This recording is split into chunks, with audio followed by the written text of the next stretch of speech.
خاص صاحب آپ کی نظر میں کابینہ کی تشکیل کو بانی سے ملاقات سے کیوں مشروط رکھا گیا؟ اور دوسرا سوال میں آپ سے یہ کرنا چاہتی ہوں کہ کیا پی ٹی آئی ایک بار پھر سڑکوں پر آنے کے موڈ میں ہے سہیل آفریدی صاحب کی قیادت میں؟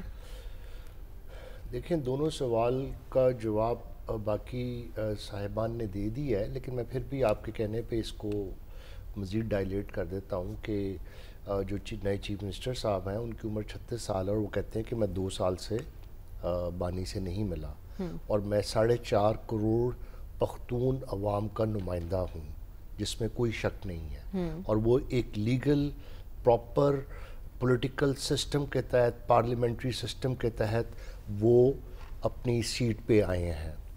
اس کے بعد بانی نے ان کا نام دیا اور انہوں نے جیل میں بیٹھ کے اتنی ان کی پولیٹیکل طاقت انہوں نے شو کی کہ انہوں نے اس کو چیف منسٹر بنوا لیا۔ ایک بندہ بھی ان کا جو ایم پی اے ہے وہ نہیں ٹوٹا۔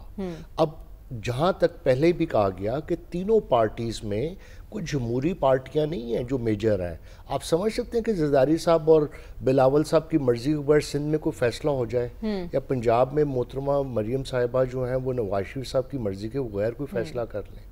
یہ تمام فیصلہ جب پرائم منسٹر صاحب کو فیصلہ کرتے ہیں تو وہ آ کے بعد میں جاتی عمرہ جاتے ہیں، لندن جاتے ہیں۔ بالکل آپ درست فرما رہے ہیں خالد صاحب، لیکن اگر ایسی سچویشن آ گئی ہے کہ آپ کی ملاقات نہیں ہو پا رہی تو 4.5 کروڑ عوام کے نمائندے نے عوام کے لیے کچھ بھی نہیں سوچا؟ آپ صرف اس ضد میں بیٹھے ہوئے کہ ملاقات ہوگی تو میں کابینہ تشکیل دوں گا؟ تو کیا یہ پہلے ضد انہوں نے نہیں لگائی جنہوں نے ان کو روکا؟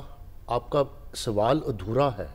آپ کہیں کہ پہلے ضد انہوں نے لگائی اور وہ اتنے ہی زیادہ قصوروار ہیں جو ان کو روک رہے ہیں کہ ان کو 4.5 کروڑ پختون بھائیوں کی احساسات کا خیال نہیں ہے، جنہوں نے عمران خان کو ووٹ دیا، انہوں نے افریدی کو ووٹ نہیں دیا۔ اچھا، ضد پر ضد کرنے سے آپ کو لگتا ہے کہ معاملہ سلجھ جائیں گے؟ جی، ضد دیکھیں، ضد پہ اب یہ آپ نے بڑی اچھے ہم پوائنٹ پہ پہنچ گئے۔ آپ نے ضد اس کی توڑنی ہے جو جیل میں بیٹھا ہے، جس کے ہاتھ بندے ہیں، جس کا منہ بند ہے، جس کی شکل نہیں دکھائی جا سکتی، جس کا نام نہیں لیا جا سکتا، لیکن یا جو تمام طاقت پاکستان کی ان کے ہاتھ میں ہے، جو کسی ادارے کو کچھ نہیں سمجھتے، یہ نظام نہ عدلیہ کو سمجھتا ہے، فل کورٹ کا، فل بینچ کا فیصلہ ہے کہ ان کو ملائیے۔ وہاں پہ ایک ایس ایچ او صاحب کھڑے ہوتے ہیں اور وہ شرافت کو روکتے ہیں، وہ آئین کو روکتے ہیں، وہ قانون کو روکتے ہیں، وہ سیاست کو روکتے ہیں، وہ اخلاقیات کو روکتے ہیں اور کہتے ہیں میں آپ کو نہیں ملنے دوں گا۔ یہ ہے ہمارا اس وقت نظام۔ لیکن میں آپ کو بتاؤں، آپ کی ساری باتیں ایک طرف، بانی سے ملاقات، سہیل آفریدی درست ہیں یا نہیں ہے، یہ سب چیزیں ایک طرف، 4.5 کروڑ عوام اور وہ صوبہ جو دہشت گردی کی آگ میں جل رہا ہے، اس کا والی وارث کون ہے؟ اس کا والی وارث دونوں ہیں، مرکز بھی ہے اور کہتے ہیں وہاں کے چیف منسٹر صاحب بھی ہیں۔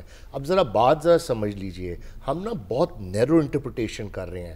ایز اے تھنک ٹینکر ہمیں لارجر پرسپیکٹیو دیکھنا چاہیے، اور میں آپ کی اجازت سے آپ کو اصل بات بتاتا ہوں کہ اس کے پیچھے اصل لڑائی کیا ہے۔ بانی کے ساتھ ملنے کے لیے پیچھے اصل وجہ کیا ہے کہ کون روک رہا اور کیوں روک رہا۔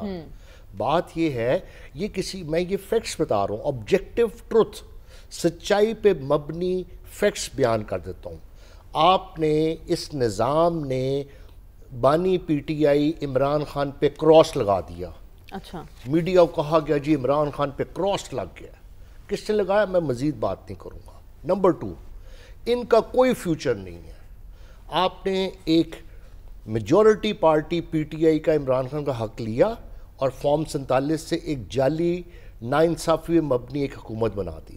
اب آپ کا دل یہ چاہ رہا ہے، آپ کی خواہش یہ ہے اس نظام کی کہ یہ 5 سال تک چلتا رہے اسی طرح، اور بانی پی ٹی آئی خاموش رہے، بولے نہ۔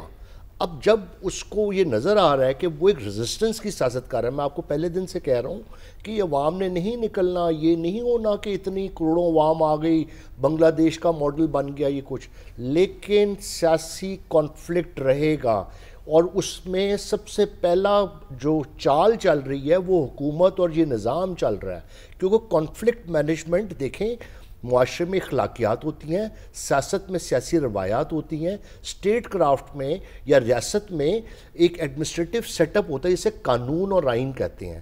نہ اس ملک میں اخلاقیات ہیں، نہ انصاف ہے، نہ آئین ہے، نہ قانون ہے، نہ عدلیہ کی بات سنی جا رہی ہے، نہ چیف جسٹس کی بات سنی جا رہی ہے۔ لہٰذا پھر عمران خان جو کچھ کر رہا ہے وہ میرے خیال سے 100% درست کر رہا ہے، وہ ریئیکٹ کر رہا ہے، اور وہ کیا ہو رہا ہے، اس سے پولیٹیکل سٹیبلٹی نہیں آ رہی، سیاسی اور آپ یہ کہہ رہے ہیں کشمکش سب ہے۔ کچھ اس لیے نہیں ہے کیونکہ پی ٹی آئی کی گورنمنٹ نہیں ہے، لیکن ہم نے یہاں ہمیشہ یہ سوال کیا کہ پاکستانی پولیٹیکل سسٹم میں سے کیا کسی کو بھی مائنس کیا جا سکتا ہے؟ اس سے پہلے 2018 میں نواز شریف صاحب کو مائنس کرنے کی باتیں ہو رہی تھیں، آپ کو لگتا ہے کہ نواز شریف صاحب پولیٹکس سے مائنس ہو چکے ہیں؟ بالکل نہیں ہوئے، اور نواز شریف صاحب نے اس سسٹم میں آ کے اپنے پولیٹیکل کیپٹل کی قربانی دی، یہ حقیقت ہے۔ اس پولیٹیکل سسٹم کو، موجودہ پولیٹیکل سسٹم کو جو انہوں نے شہباز شریف کے صاحب کے ساتھ لگا، ان کو پولیٹیکل کیپٹل کی کاسٹ دینی پڑی۔ یہ نہیں میں کہتا، لیکن وہ خود بینیفیشری ہیں، ان کی بیٹی بینیفیشری ہے، ان کا بھائی بینیفیشری، ان کا پورے کیسز واپس ہوئے، لیکن مجھے لگتا ہے کہ انہوں نے اپنی سیاست کو خیر بات کہا، ان کو یہ نہیں کرنا چاہیے تھا۔ لیکن جہاں تک عمران خان کی یا بانی پی ٹی آئی کی سیاست کا تعلق ہے، وہ ایک ریزسٹنس کی سیاست ہے، وہ ایک اصول پہ کھڑا ہوا ہے، اور اس کی جو لوگ ہیں اس کی سوچ کے ساتھ اٹیچڈ ہیں، اور وہ دن بدن بڑھ رہی ہے، اور اس کے بڑھانے میں لیکن اس ریزسٹنس کی سیاست کا اب تک انہیں کوئی سیاسی فائدہ ہوا ہے؟ جی میں آپ کو بتا رہا ہوں، اس کے سیاسی فائدے دو وجوہات سے ہوئے ہیں۔ ایک، بانی کی جو وہ لا الہ الا اللہ کا انہوں نے جو کانسیپٹ دیا، کانسیپٹ اس پہلے سے ہے، اللہ سبحانہ تعالیٰ کی طرف سے حکم ہے کہ اس نے کسی کے آگے جھکنا نہیں، اور اپنے آگے بھی جھکنے کا نہیں کہتے۔ اور نمبر 2 جو بات یہ ہے کہ آپ کی حکومت نے، اس نظام نے خود بانی کو ایوری ڈے، ہر روز 4 چاند لگائے ہیں، کیونکہ آپ نے ڈیلی کانفلکٹ، اب یہ دیکھیں ہم ان کو ادھر بھیج دیتے ہیں بنی گالا، یہ روز ایک مینیپولیٹیو ایک چھوٹا سا شوشہ چھوڑا جاتا ہے، اور وہ وزراء بیٹھ کے وہاں بڑے خوش ہوتے ہیں۔ اور بھائی سیاسی نظام طاقتور نہیں ہو رہا، جس کی وجہ سے معیشت طاقتور نہیں ہو رہی، گروتھ ریٹ نہیں ہے، انویسٹمنٹ نہیں آئی، مہنگائی ہو رہی ہے، لوگوں کے پاس وہ کہتے ہیں وہ جابز نہیں ہے، انڈسٹری بند ہو رہی ہے۔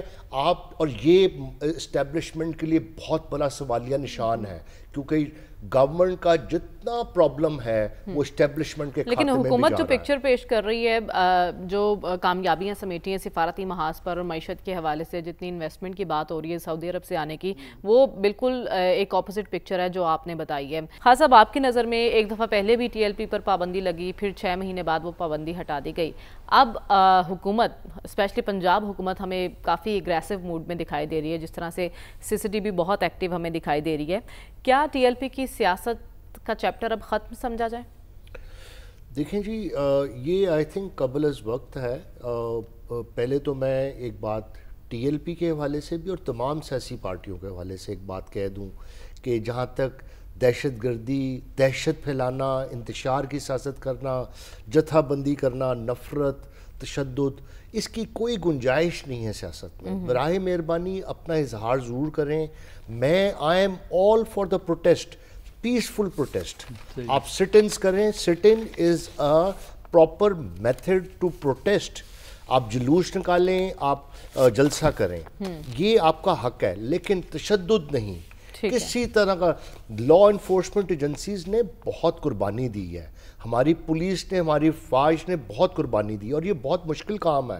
جو لوگ فرنٹ پہ ہوتے ہیں ان آفیسرز اور ان سولجر سے جا کے پوچھیں، لیکن یہ تو ایک بات ان کے میں نے حق میں کہہ دی۔ لیکن اگلی بات ذرا دیکھیں، ذرا دیکھیے، آج بڑی میں سمجھتا ہوں کہ غیر ذمہ دارانہ پریس کانفرنس کی گئی عظمہ بخاری اور رانا ثناء اللہ کے صاحب کی طرف سے۔ انہوں نے کہا جی کہ سارا ملبہ انہوں نے اسٹیبلشمنٹ پہ ڈال دیا ٹی ایل پی کا۔ ایک صاحب نے 2-3 دن پہلے انٹرویو دیا جس میں انہوں نے کہا مرید کے کا تو اسٹیبلشمنٹ سے کوئی تعلق نہیں، سب کچھ پنجاب گورنمنٹ نے کیا۔ ان کے جواب میں آج انہوں نے کہا کہ جی یہ سب کچھ تو اسٹیبلشمنٹ کا کرا دھرا ہے، اور یہ نون لیگ کا ووٹ بینک کم کرنے کے لیے بات کی گئی تھی۔